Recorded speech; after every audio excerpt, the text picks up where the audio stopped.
स्थापना करने वाले प्रथम शासक बप्पा रावल, जिन्हें काल भोज के नाम से भी जाना जाता है।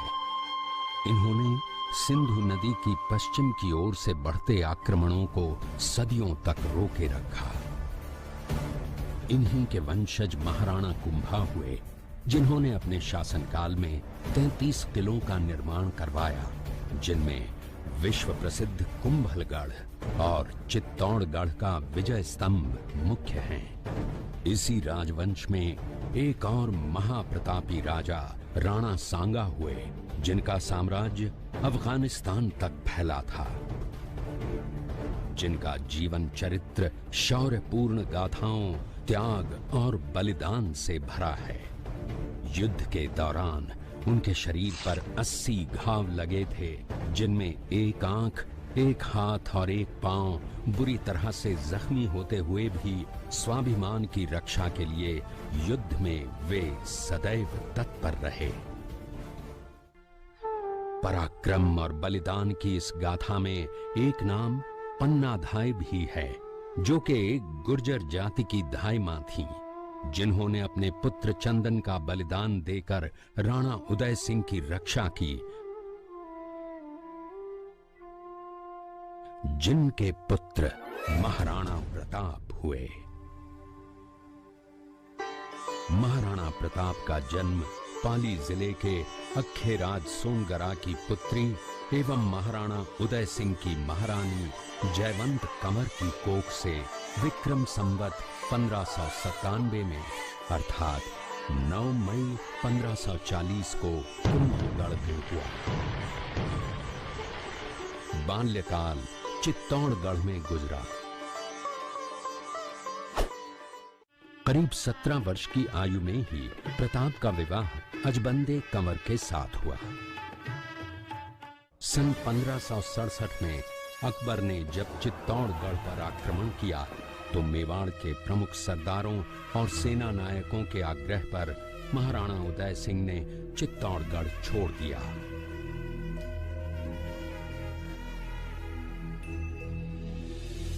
मुगलों के प्रति उनमें घृणा के भाव जागृत हो गए।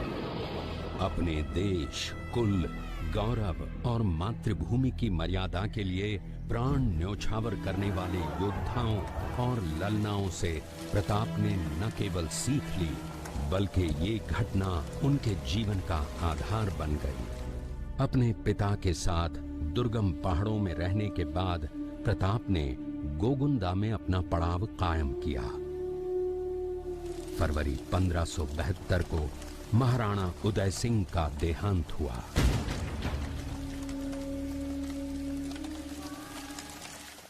प्रताप की ज्येष्ठता और योग्यता को ध्यान में रखते हुए सरदारों ने उनको राजगद्दी पर आसीन किया। होली के दिन उनका गोगुंदा में राज तिलक हुआ।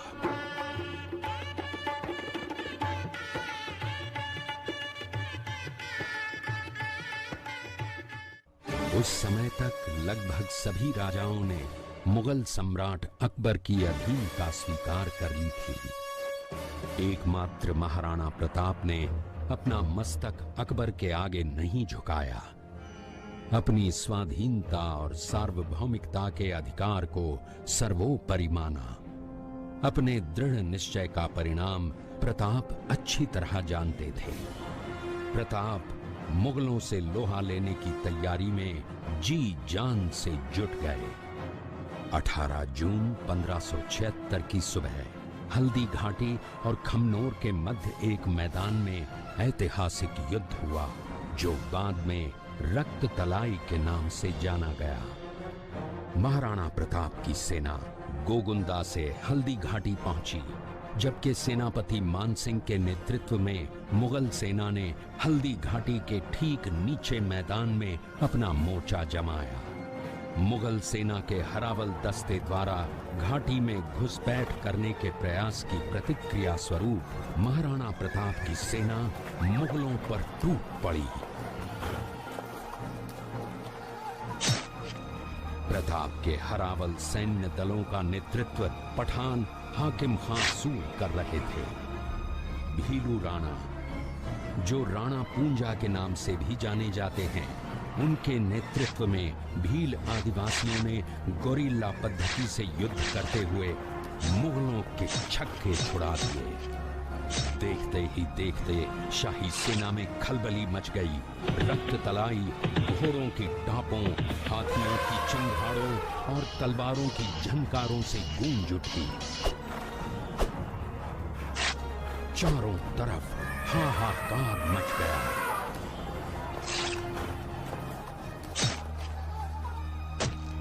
युद्ध का घटनाक्रम अचानक उस समय बदल गया जब प्रताप ने अपने घोड़े चेतक को एड़ लगाकर मानसिंह के हाथी पर चढ़ा दिया और उस पर भाले से भरपूर वार किया। मानसिंह हौदे में दुबक गया। हाथी से उतरते समय चेतक की एक टांग कट गई। इस स्थिति को भांपकर महाराणा प्रताप के हमशक्ल सेनापति झालामान ने महाराणा प्रताप से आज्ञा लेकर उनका राजमुकुट धारण किया। मुगल सेना झालामान को महाराणा प्रताप समझकर उन पर टूट पड़ी। झालामान शहीद हो गए। उधर चेतक ने अपने स्वामी को 5 किलोमीटर तक 3 टांगों पर ही लेकर एक बरसाती नाले को पार किया। उसके पश्चात उसके प्राण पखेरु उड़ गए। इस युद्ध से महाराणा प्रताप के मन पर गहरा प्रभाव पड़ा।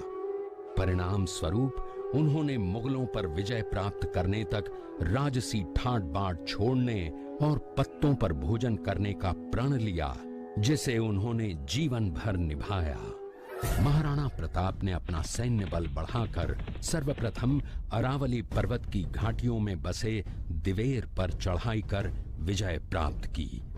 इसके बाद कुंभलगढ़ पर भी विजय प्राप्त की। सिर्फ चित्तौड़गढ़ को छोड़कर सारे मेवाड़ को अपने अधीन कर लिया। कालांतर में महाराणा ने चावंड में अपनी राजधानी स्थापित की।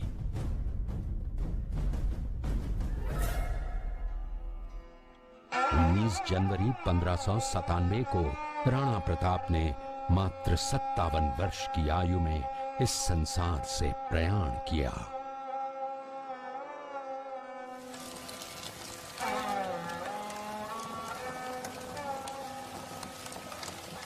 हल्दी घाटी का युद्ध एक सांप्रदायिक युद्ध न होकर आत्मसम्मान, मातृभूमि की स्वतंत्रता व स्वाधीनता का संघर्ष था।